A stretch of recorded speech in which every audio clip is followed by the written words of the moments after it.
The track is Skydive, performed in the Beat Studio by ThePETEBOX. Good to have you back. Hey, thanks for having me. Talk us through Skydive and where it came from. It's one of the new tracks I've just recently written. It's all performed using beatboxing and guitars and my voice. And yeah, it's just kind of the new kind of stuff I want to be doing. A bit more like what you heard. Now, when we look at the festival season, you are one of the biggest acts, not just nationally, but internationally on the festival circuit. Now, you're in high demand. How do you find time to come up with new material like Skydive when you're constantly being jetted off around the world to perform on some distant stage? Yeah, well, do you know what is really important is having a space to work. I've only just recently discovered this because I've got a space to work, but it's just having all your equipment set up and having space for your kind of to mess around. But no, you're right, I'm busy, but if you're compelled to do it, you'll find a way.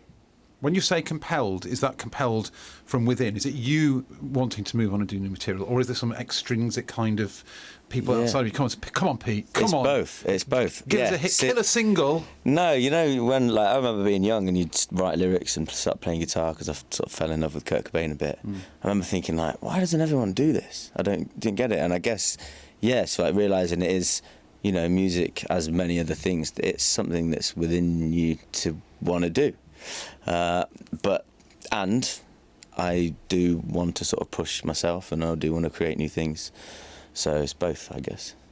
Now, my favourite stuff that you do is your own. You do some notable covers as well, of course. But one thing that has always puzzled me is why not collaborate? Because there must be lots of people who would like to actually work with you and what you do. Do you get offered collaborations? Do people say, come on, I'd like to do something with you? Yeah, absolutely. And there's lots of talks and lots of plans, and I will do. I'm not kind of deliberately not doing at all.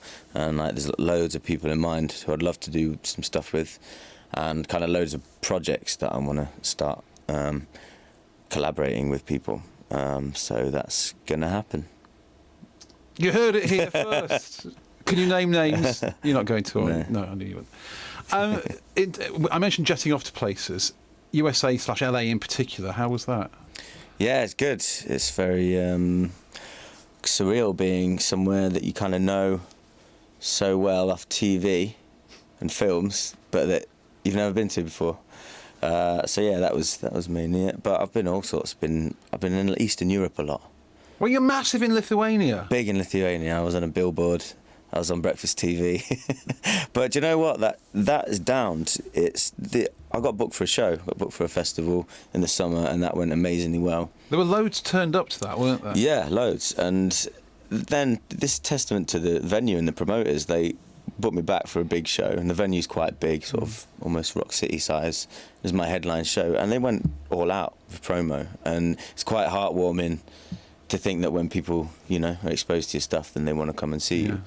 But yeah, it's great to be big in Lithuania.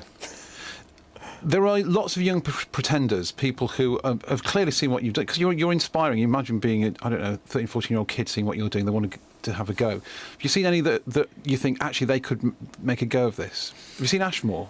Oh yeah, I love Ashmore. I love him. I think he's great. I saw him the other day and I was like, man, that song is so cool. But yeah, well, you don't know, do you? I don't know. It's not about kind of, you don't dissect everything that you see and kind of like, you know, evaluate its pros and cons on a tangible level. It's just like, well, good or bad points. But if people are doing it and they're passionate about it, that's kind of an unstoppable force in its own right, isn't it? It's great that you've been a spark in that as well. Well, yeah, I get messages all the time. Yeah. And like, it's funny you mention like younger people. I get like loads of messages from parents about their proper small kids. Like people even film their kids singing my songs.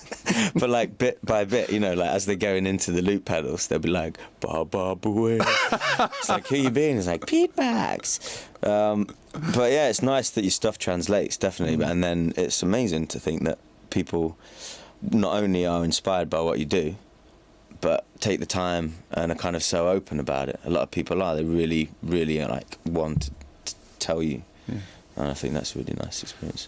And because what you do is so very cool as well, you know, it lends itself to the commercial arena, product endorsement, whatever you want to call it, really. I'm thinking of soundtracking ads, and there's been some of that going on, hasn't there, as well? Yeah, in the best possible way as well, because, like, you know, there's a lot of, I mean, beatboxing, it's getting bigger, and, like, you know, over the last few years, there's been a few peaks and everything, and you'll see a beatboxer on an advert, and they'll be doing some beatboxing, and it's all very good and fun, but I was approached by, well, Honda did a song for them, and that was, like, the perfect scenario, because the advert is amazing. Really beautiful bit of animation, and I wrote a piece of music. So because I do what I do, I did it all with my vocal sounds. Had you seen the advert at this stage, or? They send you the visual, right? Okay. And you sit there and you put it on, and you're like, you're just watching this silent, moving thing, and you're like, I don't know what am I meant to do with it. And you, like, it's really hard actually. You have to just go with it and, like, have belief that maybe something might come, and it does, and then I built on it, and I'm really happy with what I came up with. So it's all like vocal track, multi-tracked, and kind of really fits really well. So I'm really happy about that, and that led to I've done another couple of bits and bobs. The last one being Toshiba came, and it's a similar kind of thing. They send you the visuals, and you just kind of don't think about it and, like, close your mind off. That's the way I did it, and then something slowly emerged, and again, it's kind of, you know, it's a bespoke bit of music, and it's a new track for me, and it's quite a fun process. These are the ones you've gone with. I'm guessing for everyone that you end up going with, there's an offer, or an idea that you think that's just a bit too. Yeah, I mean, without naming names, you know. No, there's a lot of people that, and it's cool because there's a lot of processes involved in something being created to aid advertising, and I guess people don't have time to and are about, so there's people who sort of get in touch and expect you to do what they want and have an idea. And I learned quite early on, and it happens a lot on stage, if you're playing a branded night, 5 minutes before you go on, they'll go, can you take this out and somehow loop in your beatboxing, them, the crowd saying this and that, and you're just like, no, because that would be a really dry moment in the set, and, like, it's quite hard to convince people to just let them hand over that side of things to you. Yeah. But you, like, I've learned you've got to be sort of quite hard in your conviction, because people can expect you to do things that just aren't very good. So. In terms of radio play, beatbox is a tricky one to put on the radio. We play it, but it is a tricky one to put on the radio. Is that frustrating for you, that your tunes don't hit the radio in the way that perhaps they should? Well, yeah, and no, like, because like you said, it's just you know that's the deal. So my first album, Future Loops, was like, I did it as like a live video album. So it's a studio album, but it's all live in one take. And I did that because I knew full well if I did a multi-tracked album, it would lose that kind of magic live appeal. And I wanted to perform more live, but in my mind at the same time I was like, right, I do want it to be a standalone album. I want people to be able to listen to it. And so it had to be really well produced, great mics and mastered up nicely. And they all needed to be immediate. But yeah, there's always the knowledge that they're not, like that album to me sounds great as a beatbox album. Yeah. A live beatbox is the best I could make it sound, but then, you know it's not going to have the sonic properties of like a huge massive track using synths.